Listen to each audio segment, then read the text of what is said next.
This story is titled, We Need You to Come Back Home. No one's doing the chores, Mom pleaded. I blocked their numbers. A week later, they showed up at my door. I don't even know how to start this because I've been holding it in for so damn long. Maybe typing it out will help me not completely lose it. I'm Blake, 22 male, and I work at this warehouse loading trucks near my new apartment. I wasn't planning to move out like this, but here I am, sitting on my crappy futon in my tiny living room, staring at the ceiling fan that makes this weird clicking noise I can't fix. So here's how everything went to complete shit. I grew up in one of those neighborhoods where everyone knows when you get a new car or fail a class. Not the ghetto, but definitely not where the rich kids live either. I got two younger siblings, Aiden, 18 male, and Kaylee, 15 female. Growing up, I was always labeled the responsible one, or the man of the house. Like that was supposed to make me feel important or something. Blake, you're the oldest. Set an example. Blake, your brother and sister look up to you. Blake, fix this. Move that. Take care of this. Every single day. And stupid me, I did everything they asked. I thought that's just what being the oldest son meant. Took me way too long to realize that man of the house was just code for, Blake, we're gonna make you do all your dad's responsibilities while Aiden and Kaylee do whatever the hell they want. And the worst part? I believed it. I bought that crap. Hook, line, and sinker. Maybe it was because I was a dumb kid desperate for approval. Maybe I thought if I stepped up enough, Dad would finally notice me, appreciate me, maybe even do his own damn job for once. It started with small stuff when I was a kid, helping Aiden with homework, watching Kaylee when mom went shopping, fixing stuff around the house.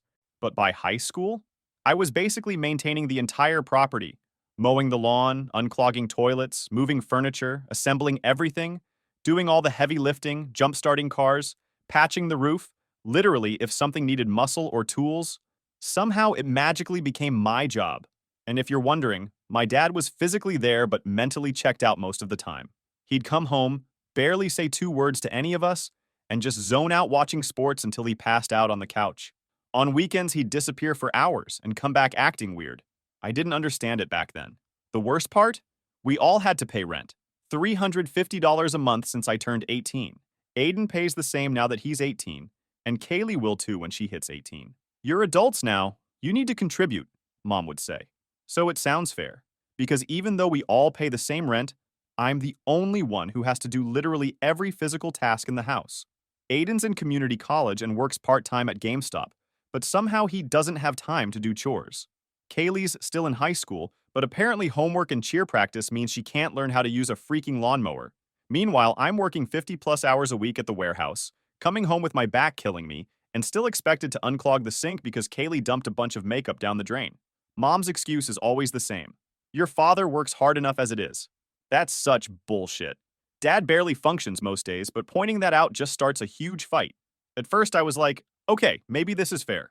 I'm the oldest, I should help out. But that logic only made sense if everyone pulled their weight. Aiden and Kaylee pay rent just like me, but they don't lift a finger around the house. They treat the place like a hotel with me as the maintenance guy. Aiden spends all day playing Call of Duty and door-dashing food he doesn't clean up after. Kaylee's either on Instagram or out with her friends leaving her crap everywhere. But if I try to go out on a Friday night, suddenly Mom's like, Blake, the garage door is sticking again. You need to fix it before you leave. It wasn't fair. And maybe if I wasn't such a pushover, I would have said something sooner. But I just kept taking it, telling myself maybe when I got older, things would change. If anything, they got worse. And I lost my entire youth playing dad to a family that already had one. I can't remember the last time I just hung out with friends without getting a text about something breaking at home. Can't remember the last time I went on a date without having to cancel because of some emergency that only I could apparently fix. I've basically been 40 since I was 16, and I'm absolutely tired of it. But it all went down one day. I'd just finished a 12-hour shift at the warehouse. We were short-staffed as usual because management's too cheap to hire enough people, so I ended up doing the work of like 3 guys. My back was absolutely wrecked from moving pallets all day. My hands were calloused AF, and I was so tired I could barely keep my eyes open driving home. I almost nodded off at one point, which scared the shit out of me. All I wanted was to take a hot shower, maybe grab something to eat, and pass out for a few hours before I had to get up and do it all over again the next day. When I pulled into our driveway, I noticed Dad's car was gone. No surprise there. Thursday nights he usually disappeared until like 3 a.m., coming back all jittery and weird. Mom's car was there though. which meant she was probably between shifts at the grocery store. I walked through the front door and immediately saw the disaster zone. The kitchen sink was backed up with gross water that smelled like something died in there. There was some kind of sticky crap spilled on the floor that crunched under my boots, and the trash was overflowing with pizza boxes and energy drink cans that were definitely from Aiden and his buddies. The living room wasn't any better. Blankets everywhere, chip bags on the couch, Xbox controllers just thrown on the floor. I could hear Aiden and his friends laughing their asses off in the basement playing Warzone, probably the same spot they'd been in since morning. This wasn't new. Our house was always a complete mess unless I cleaned it. Mom worked weird shifts at the grocery store and was too tired to do much when she was home. And Dad was, well, Dad. Not really present even when he was physically in the house. Normally, I'd just sigh and start cleaning because arguing with anyone was pointless. I'd throw away the trash, unclog the sink, wipe up whatever the hell was on the floor, and no one would even notice or say thanks. It was just expected. Blake will clean it up. Blake always does. But that night I was done. My body ached, my head was pounding, and I just couldn't do it anymore. I stepped over the mess and headed straight to my room, which was the only clean part of the house because I kept it that way. But before I could even close my door, I heard Mom call from the kitchen. She must have just gotten home too because I didn't see her when I came in. Blake, the sink's backed up again. Can you fix it before dinner? And Aiden said the internet's been cutting out in the basement. I swear to God I almost laughed. Like that hysterical laugh when something is so ridiculous, you can't even process it. I walked back out, leaned against the doorway, and just stared at her. Why can't Aiden fix his own internet? I asked, voice flat as hell. Or unclog the sink he probably jammed with food? Mom looked at me like I'd suggested we sell the house and join a cult. Completely shocked. Like the idea of Aiden fixing something was the most absurd thing she'd ever heard. Because he doesn't know how to do those things. You do. And whose fault is that? I shot back. He's 18. I was fixing the freaking roof when I was 16. No one taught me, I just had to figure it out. Blake, don't start. You know your brother isn't good with tools. Not good with tools? What a joke. He's perfectly capable of learning, just like I had to. Nobody taught me this shit. I figured it out because I had to. Aiden's just as capable. He's just never been expected to do anything. Why learn when Blake will just fix it? I just got home from moving boxes for 12 hours, I said, trying to stay calm even though I could feel my blood pressure spiking. I'm exhausted. My whole body hurts. And you want me to unclog the sink and crawl around fixing the internet while Aiden and his friends sit on their asses downstairs? Mom gave me that look. The one she always gave when she thought I was being difficult. The, why can't you just do what I ask without complaining look that I've seen my entire life. Blake, you're the oldest. You know how to do these things. It's just a quick fix. And that was it. That was the moment I literally snapped. I slammed my hand against the wall so hard it left a mark. No, it's not just a quick fix. It's every single thing in this house. The sink, the internet, the lawn, the cars, the roof, the toilet, everything. Why am I the only one who has to do this shit? We all pay rent, $350 a month each. But I'm the only one expected to actually maintain the place we live in. I was yelling now, and I could hear the basement get quiet as Aiden and his friends probably paused their game to listen. Where's Dad? Why isn't he fixing the sink? Oh, right, because he's never actually present even when he's physically here. Mom's face went white. Don't talk about your father like that. He works hard. I laughed. I actually laughed out loud. Works hard? Mom, I'm not stupid. I know what's going on with him. The disappearing, the mood swings, the way he can barely function most days. You think I don't know he's using? She was shocked. We had never said it out loud before. The big family secret that everyone pretended not to notice. Dad's problem that we all danced around but never actually addressed. Blake, I don't know what you think you... Stop, I cut her off. I'm 22. I've been doing Dad's job since I was 15. I pay the same rent as Aiden, but do 100% of the work around here. I haven't had a single weekend to myself in years because there's always something broken that only I can fix. I'm done being the family janitor. I pulled out my wallet and threw three $50 bills and two 20s on the counter. There's my rent for the month, but I'm not fixing another damn thing, cleaning another mess, or solving another problem until everyone else starts pulling their weight. Mom stared at the money, then back at me like I'd grown a second head. What are you saying? I'm saying either Aiden and Kaylee start helping around here and Dad gets his shit together, or I'm out. For real. She followed me as I walked back to my room. Blake, you can't just decide you're not going to help anymore. We need you. I spun around. No, you need a free handyman and another paycheck. But you don't need me. You don't care about me. You care about what I can do for you. There's a difference. And I slammed my door in her face so hard, I locked myself in my room for the rest of the night. I could hear her talking to Aiden downstairs, probably telling him to be extra nice to Blake or some crap like that. Their usual strategy: wait for me to cool down, then act nice for a day or two until things go back to normal. Rinse and repeat. I laid in bed that night, staring at the water stain on my ceiling that I fixed twice already but keeps coming back because the actual roof needs professional work, replaying everything in my head. Part of me felt like complete shit. That's what they'd trained me to feel. Like I was some kind of monster for not jumping to fix everything the second it broke. Like I was selfish for wanting a life beyond being their personal maintenance guy. But another part of me, a part that was getting louder by the minute, kept screaming that this wasn't normal. This wasn't what being the oldest brother was supposed to be like. Sure, helping out is one thing, but this was my entire existence. I was 22, and I couldn't remember the last time I'd done something just for me. The craziest part is that I actually thought I was doing the right thing. Like it was my duty to carry the weight of the house while everyone else did whatever the hell they wanted. I was the one losing sleep, my bones creaking like old floorboards, while they lived like everything was fine. I was breaking myself to fix something that was never even my responsibility. My phone buzzed with a text from Derek, my buddy from high school, who's pretty much the only friend I still keep in touch with. Yo, dude, we're hitting up that new bar downtown tomorrow night. You in? I almost typed my usual response. Can't. Gotta help with stuff at home. But stopped myself. Why the hell couldn't I go? What would actually happen if I wasn't home for one night? Would the house explode? Would everyone die without Blake there to save them? Yeah, man. I'm in, I texted back. It felt weird, like I was breaking some unspoken rule. I scrolled through social media for a while, looking at posts from guys I went to high school with. One was on a road trip to Colorado. Another just moved into an apartment with his girlfriend. Someone else was at a concert, video showing him in the pit having the time of his life. All these dudes living normal 22-year-old lives, going places, doing things, having actual experiences. Meanwhile, I spent my weekend fixing the washing machine and patching the driveway. That's when it really hit me. I wasn't just pissed about the chores or the repairs or the rent. I was mourning the life I never got to live. The college experience I skipped because mom said they needed me at home. The relationships that never worked out because I was always too busy or too tired.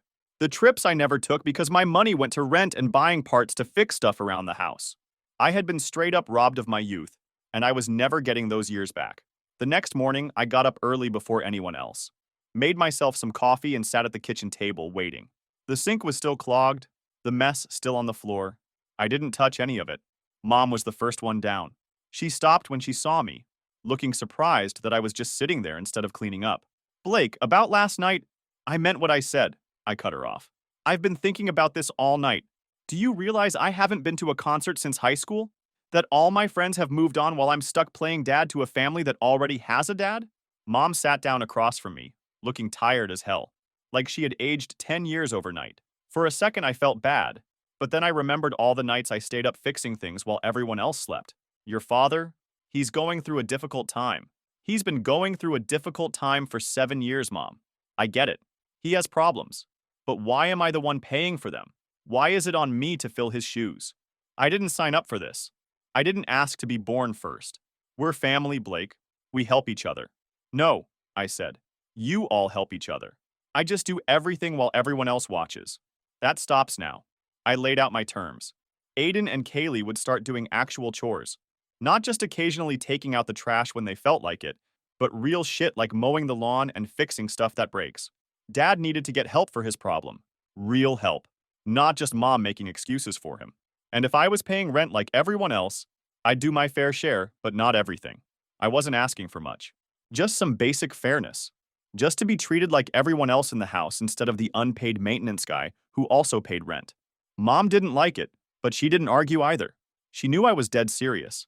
And I think she knew, deep down, that I was right. I'll talk to them, she finally said. All of them. I nodded, not really believing anything would change, but willing to give it one last shot before I made any drastic decisions. For about a week, things seemed to improve. Aiden bitched constantly but did the dishes when it was his turn. Kaylee rolled her eyes but actually cleaned the bathroom without being asked 5 times. Dad was, well, the same, but Mom promised she was working on him. I started to think maybe, just maybe, things could change.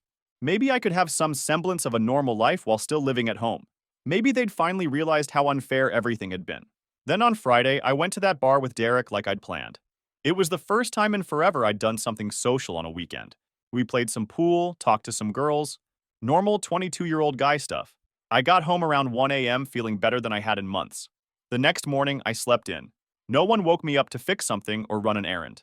When I finally got up and went downstairs around noon, the house was quiet. Mom was at work, Kaylee was at a friend's, and Aiden was probably still asleep. I decided to grab some tools from the garage to fix my laptop fan that had been making noise. That's when I found it. I was looking for the small screwdriver in Dad's old toolbox when I noticed it was open. Inside, hidden under some random screws, was a small baggie of pills. Not even hidden well, just right there, like he didn't care who found it. And suddenly, everything clicked. The money problems despite both parents working decent jobs. The way Dad would disappear for days sometimes. The mood swings. The vacant look in his eyes. The way he could never focus long enough to learn how to fix anything around the house. I wasn't naive. I knew Dad had issues, but seeing it right there, so blatant, still hit me like a truck. This wasn't just a guy going through a rough patch. This was full-blown addiction. As I stared at that stupid baggie, this boiling rage started building in my chest. Because while he was out there, dodging his responsibilities and numbing himself out of his own life, I was the one dealing with the fallout. I was the one forced to pick up the slack, sacrificing every damn weekend, relationship, and piece of normalcy just to keep the house from completely falling apart. I had to be the responsible one. I had to be the man of the house because Dad checked out years ago. And now, seeing the actual evidence of his neglect made all those lost years feel even more real. I wasn't just mad at him for being an addict. I was mad at him for robbing me of my youth, for dumping his responsibilities on me without a single shred of guilt or remorse, for making me believe it was somehow my duty to keep everything going while he ran away from his own damn life. I took the bag and went back inside, my mind racing. What was I supposed to do with this? Confront him? Tell Mom? Like she didn't already know? Pretend I didn't see it and put it back? That felt like enabling. But for the most part, I just felt sick. I sat at the kitchen table and waited for Dad to come home, the bag sitting in front of me. This conversation was long overdue. Dad came home around 9, looking like shit as usual. His eyes were bloodshot, movements jumpy. He stopped dead when he saw me sitting there.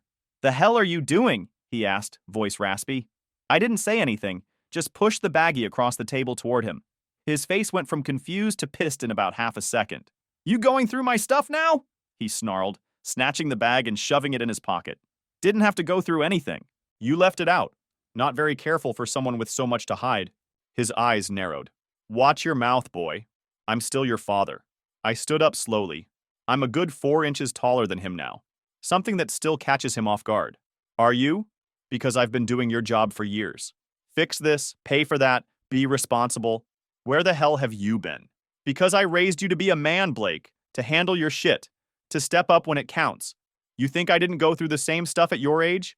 Putting everyone else first? That's what being a man is." That hit a nerve. Mom came into the kitchen then, stopping when she saw us squared off. "What's going on?" I didn't take my eyes off Dad. "Tell her what I found. Or should I?" Dad's face got all red. "This is none of your business." "None of my business?" I laughed. "Everything in this house has been my business since I was 15. Every broken pipe, every blown fuse, every goddamn thing that needed fixing. But this isn't my business?" Mom stepped between us. "Blake, what are you talking about?" I pulled out my phone, showed her the picture I'd taken of the pills before Dad grabbed them. Her face went white. Not shocked, just sad, like she already knew. "Did you know about this?" I asked, even though I already knew the answer. The look on her face said it all. Of course she knew.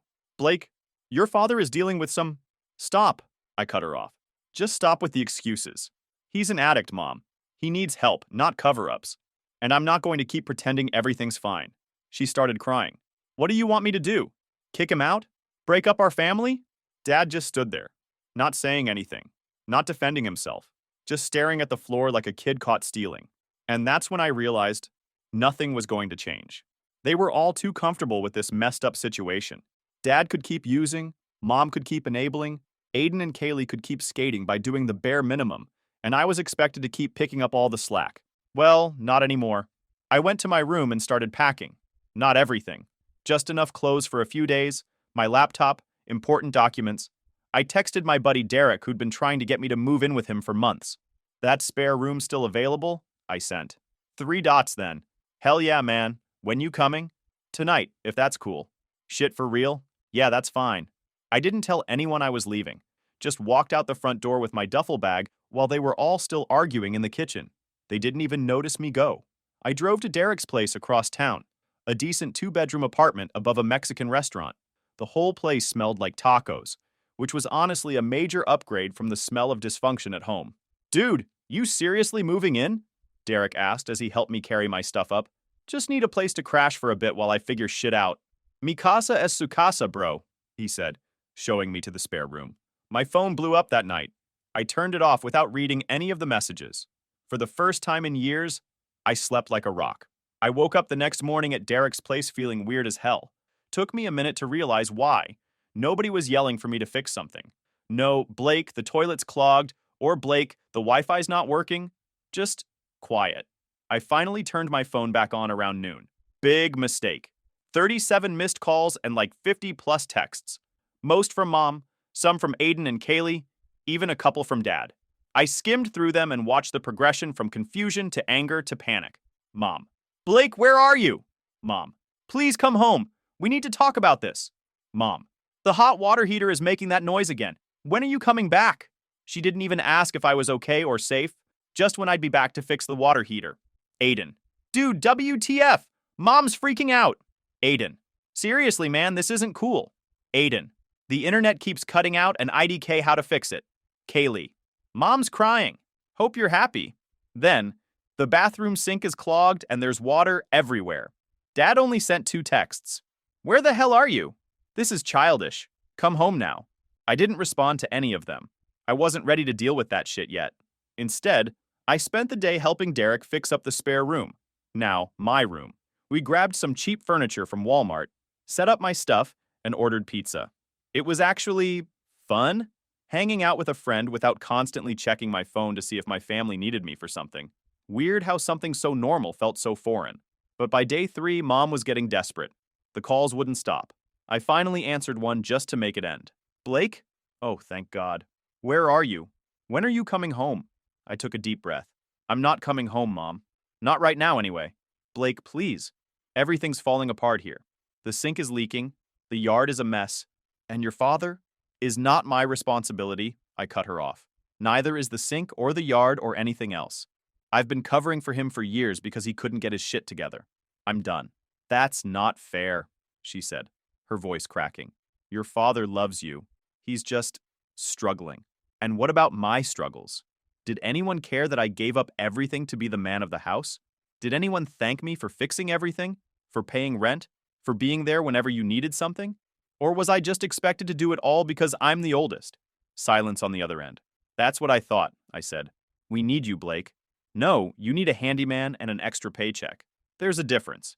I could hear her crying, and not gonna lie, part of me felt like shit. I've never been good with people crying, especially Mom. It's what always got me in the past. That guilt trip that made me cave every time. But I couldn't. Not if I wanted any kind of life of my own. I love you, Mom. But I can't be the one holding everything together anymore. Dad needs real help. Professional help. Aiden and Kaylee need to grow up and take some responsibility. And you need to stop enabling all of it. So you're just abandoning us? She asked, voice all small and broken. Number, I'm saving myself. I hung up feeling both like the biggest asshole and the most free I'd ever been. The next day I went back to the house while everyone was gone. Dad at work, Mom shopping, Aiden at his job, Kaylee at school. I grabbed more of my stuff, left my house key on the counter, and wrote a note. I'm staying at Derek's. I've paid rent until the end of the month. After that, you're on your own. Figure your shit out. Cold? Maybe. But I was done with the guilt trips and the manipulation. I was done being the family pack mule. I was done being everyone's dad except my own. I thought leaving that note would be the end of it. That they'd either figure their shit out or crash and burn without me there to prevent it. Either way, not my circus, not my monkeys anymore. But a week later, I was coming home from my shift at the warehouse when I saw them. All 4 of them, standing in the parking lot of Derek's apartment building. Like some kind of messed up intervention. I stopped dead in my tracks, my stomach dropping to my feet. What the hell are you doing here? How did you even find me? Mom stepped forward, looking like she hadn't slept in days. Derek's mom told me, "Blake, please, can we talk?" I looked at all of them. Dad, standing awkwardly to the side, eyes bloodshot, not meeting my gaze. Aiden, looking annoyed like he'd been dragged there against his will. Kaylee, actually not on her phone for once, but still looking like she'd rather be anywhere else. "There's nothing to talk about," I said, moving to walk past them. Dad grabbed my arm. "Son, this has gone on long enough. It's time to come home." I yanked my arm away. "Don't touch me, and I am home. This is where I live now." "Blake," Mom pleaded, "everything's falling apart without you. The garbage disposal broke, the yard is a disaster, Aiden's car won't start. So call a plumber, hire a gardener, and take the car to a mechanic," I interrupted. "That's what normal people do when things break. They don't force their oldest son to become the family handyman. We can't afford all that," she said. "Not my problem." Aiden finally looked up from kicking rocks on the sidewalk. "Dude, stop being such a dick. You know Dad can't do that stuff and I don't know how." "Then learn," I shouted, finally losing my cool. "YouTube exists. Google exists. I wasn't born knowing how to snake a drain or change oil. I had to figure it out because no one else would." I turned to Dad. "And you? You want to talk about me coming home? How about you get clean first? How about you be an actual father to your kids instead of checking out and letting me handle everything?" Dad's face darkened. "You don't understand what I'm going through." "You're right, I don't. Because instead of being honest with your family and getting help, you decided to check out and let your teenage son pick up all your responsibilities." "Blake," Mom said, tears in her eyes, "please don't do this. We're a family." "A family?" I laughed bitterly. "A family supports each other. A family shares burdens. What we have isn't a family. It's three people using a fourth as their personal assistant." Kaylee finally spoke up. "God, you're so dramatic. It's not like we asked you to donate a kidney." "No, you just asked me to donate my entire life," I shot back. "When was the last time any of you asked me what I wanted? If I had plans? If I was happy? You didn't care as long as the lawn got mowed and the sink got fixed." Mom tried again. "Blake, we love you. We miss you." "You miss what I did for you," I corrected her. "There's a difference." I looked at each of them, one by one. "I'm done.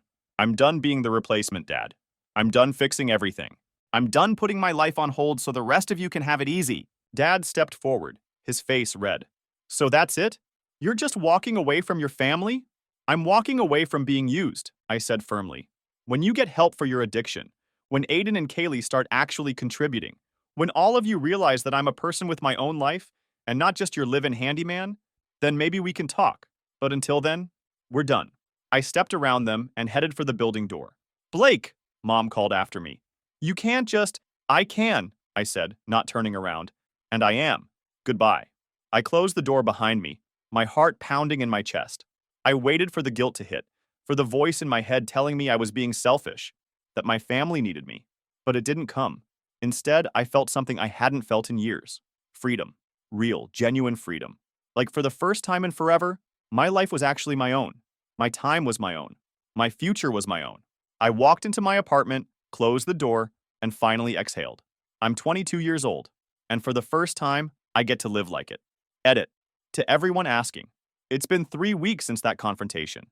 They've tried to contact me a few times, but I'm holding firm. My mental health comes first now. Edit 2. For those telling me they're still your family, being family doesn't give you the right to use someone as your personal servant. Blood doesn't make abuse okay. Edit 3. Update on Dad. Mom texted that he's considering getting help. I'll believe it when I see it.